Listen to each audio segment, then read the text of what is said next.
Good morning, welcome to day 113 of my Munros challenge. Today I'm walking route number 127, the Ring of Steel. I've been looking forward to this one. There's 4 Munros and the Ring of Steel, and Garanak, which is the Complainer, Stob Corrie Acarn, which is the peak of the Corrie of the Cairns, Am Bodak, which is the Old Man, and Sgurr y Vein, which is the peak of the round hill. Now the forecast is dry.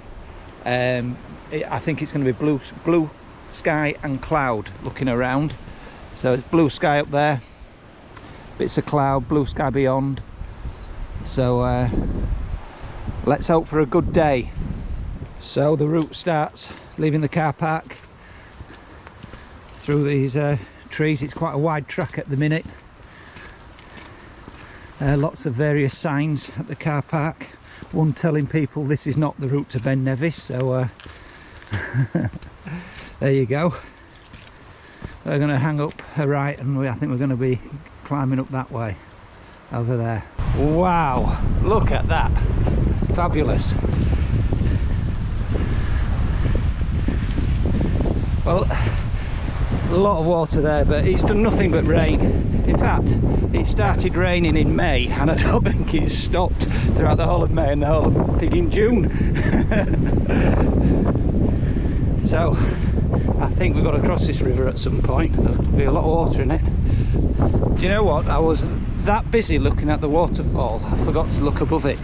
Now I believe just beyond that big chunk of rock in the background, probably in the cloud, it's the first Munro, and Garanak. Stan swimming across the river, he can't, he's beside himself as I cross this wire bridge. I'll show you a better shot of the wire bridge in a minute. Here he is. He was howling when I was crossing it. There we are, Stan's across. So there you go, that's the wire bridge I've just crossed. And as you can imagine, Stan wasn't very happy, and it's very deep and cliffy at this side, so he couldn't climb up the cliff. So it's quite an exciting start to the day. Now in that, an awesome sight, and Steel waterfall. Fabulous. Well, that section there just past the waterfall is as boggy as anything I've crossed in Scotland. It was ridiculously deep. I've had a bit of a job just getting around it. Short section, but difficult. Wow. Well, it definitely looks like it's going to be steep. Oh, there we go, straight up the face. Oh dear. Isn't that beautiful scenery, that? Wow. This track does cut up very steeply, but it's trying its best to meander and ease the gradient, he says. There he is, looking down at me as usual. So I've got a bit of respite as the path there just nips around that headland there. You can see how steep it's been, relentlessly steep. Very good path, very good path. I've just got sight over there of Sgurr y Vein. That's the last Munro. That's round the horseshoe.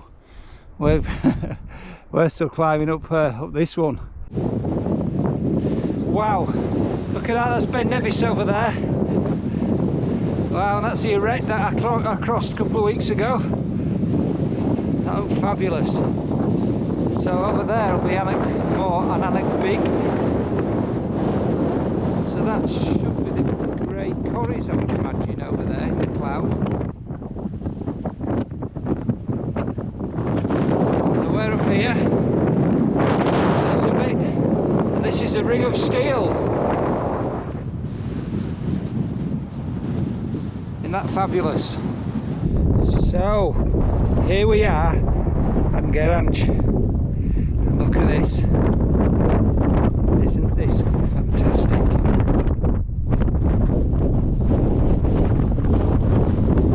Wow, this is the Ring of Steel.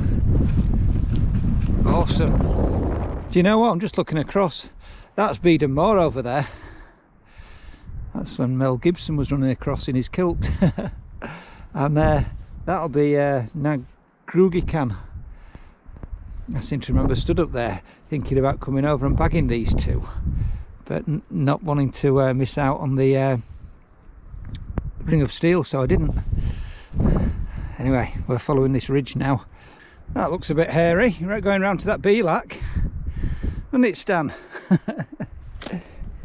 Looking back over there, that is definitely higher, the first Munro, so it was the top. Actually, there's a decent path meandering round all these rocks, making this descent not as bad as it first looked. You can see the path weaving up the other side as well.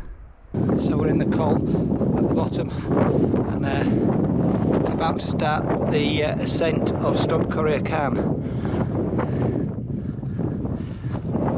Wow, I'll just show you what we've come down. It's quite tricky. So let's get on with it. Looking back, I can see two people on the top of the first Munro. It shows you a better view of what we've come down. I say it was a bit scrambly, not too bad. And this is what we're going up, which again is steepish but not too bad. So here we are, second Munro, Stob Coria Khan. That looks fantastic, doesn't it, where we've come from? Wow. So this is where we're heading next. That's the next Munro over there, and Bodak. And we'll follow that ridge all the way, quite a long ridge, all the way up to Skera Vein, the high point of the day. So far very steep, very rocky. I've just got out of the wind on this path, but there is a path zigzagging up, helping. Keep looking down at us. Definitely the steepest and scrambliest one so far. The good thing is you can get out of the wind on this side because it's blowing a gale. So here we are, I'm Bodak. Like I said, the weather's come in, nothing to see. Well, I have to say the path on this side so far has been much more forgiving, but that's so far. A long way to go. So there are a couple of named tops on this ridge, and just climbing up quite steeply actually to the first one at 1001 meters. When we get to the top of it, then we'll be dropping again. So this is the first named top, Sker and Lubert. There's a crossroads here, and I believe that path takes you down to a Belak where you can climb up Stob Ban. Not the Stob Ban I was up the other day, the one I'm probably going to do tomorrow. So we're starting the ascent of the second named top, and then obviously we're going to drop again into another Belak before we make the final ascent. It's quite a thin ledge, this one. It's a shame we haven't got the views we had this morning. So this is the top of the second named top, Stob Coria Hal, I think it is. I'm not sure how it's pronounced. You get the impression you're just dropping off into the abyss. What a fabulous ridge. This footpath is amazing. Loving it, absolutely loving it. Go on Stan, let's get on with it. So here we are, bottom of the next Belak. It looks like that was a bit of a scramble, by the way. It looks like we're starting a very steep ascent of Skera Vein. Well, so far the path hasn't been that bad at all really, until now I think. But you never know, we might skip through this as well. It just got a bit rocky all of a sudden. Wow, so here we are, Skera Vein. What do you think, Stan? Oh, Stan's digging. Second favourite pastime. Oh, what a shame we're in a cloud. We've got here quite quick actually. Now, if it had been sunny, I'd have been tempted to drop back down and try and take on Stob Ban and Mullock Nan Koran.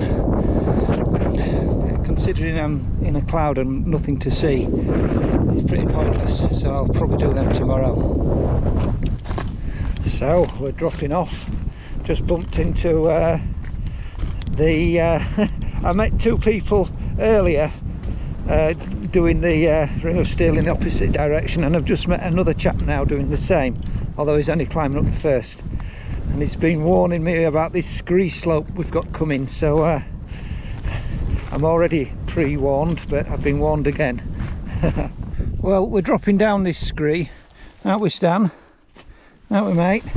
And as you can see, there's a path wiggling its way round it. Very scree and slippy, but it does help no end, this path. So I'm at the end of the scree. Now you can see this white shaly type path, it's been cut into it, I think, and it makes life so much easier coming down. I would imagine it's a bit difficult going up, but no, it's made life quite easy actually coming down there. We're still in the gloom, so I'll just follow this path now. I expect it's going to take me back to the road. Now we've got to walk on the road for a bit. So there we have it. There's a car park down there where this track will end up.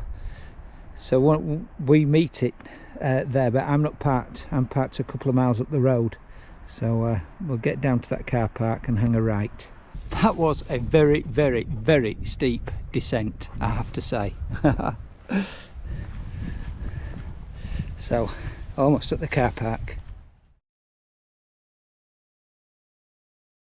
Hi, welcome to day 113 of my Munro challenge. Today I walked route 127, the Ring of Steel. God, I've been looking forward to this one. Thursday the 7th of July. I parked at the car park at the very end of Glen Nevis. It started a fabulous day weather-wise. You follow a really good path out of the car park through the forest, following the burn or the river, all the way up, quite a way, all the way up to the wire bridge. That was a bit of fun. Stan was absolutely beside himself, trying to swim in underneath me, barking. There's a cliff at the other end. He didn't know what to do, I had to swim back. Loads of fun at the beginning, and all the time you've been dwarfed by this huge waterfall. Absolutely fabulous start to the day. And you got to cross the stream, the burn below the waterfall, which is quite tricky actually. There's an awful lot of water, and you cross it straight into a swamp. Really, really, really boggy. It's as boggy as I've been certainly this year in Scotland, in fact, and the Lake District. Extremely boggy. And now once you pass that, the path gets steep, and it zigzags all the way up to the summit of Geranack, and it's quite a long way, but definitely steep. But the zigs and the zags do take a lot of the gradient away. Now the views were absolutely amazing. I mean, I was looking across at Ben Nevis, the CMD Ridge. I could see Annock Moor, the Grey Corries, Binham Moor, Nagrugican. It's just that, and others. And obviously you're looking round the Ring of Steel. Absolutely fabulous. So then you drop onto the ridge, which you've got to start contouring around on the ridge, and it's just a fabulous ridge. It's tricky in places, definitely got scrambles. It's absolutely loads of fun. All the way up to Stub Corrie Khan. Now after Stub Corrie Khan, you kind of drop down, climb up to a top, and then you drop down again to like a second Belak. Now by now the weather was coming in, and Bodak was just looming over in the cloud. It looked really, really intimidating, and it was. I'd say it was probably the steepest climb of the day that I had. and the weather was in, and it was windy, and it was just like really, really moody mountain. So I pretty much touched the top and went straight off back onto the ridge. Now the ridge changes slightly. It's not as difficult as it had been. It's a fantastic ridge. I follow it. There's two tops that you go over. There were some scrambly bits which were a bit but really good ridge. Until you actually get to the last Belak, and then you're looking up again at what looks to be an equally steep climb. That was an Ambodak, but actually it's not. The path takes a lot of the gradient away, and it's quite a nice climb up actually. Can't tell you what the views are because I didn't get to see anything. And I know that Stubban is on the left all the time, because I actually considered dropping back to Stubban because I'd got here quite quickly, but with the weather being what it was, I decided against. And then you start the descent, and I say you go through a very steep scree for quite some time, and then after that you're on a very steep path. It's a grass slope. There's not very many rocks. There's little bits of scramble, but it's just super steep. Now the path is that well walked. It's cut into the grass, if you like, quite deeply. It's entrenched, and it zigs and zags and S's all the way down. So you're not really going to get lost. And then you've got the trudge back up the road, a couple of miles, maybe. Anyway, the day was 11.5 miles. There was 5,225 feet of ascent, and I was just over 8 hours back to the car.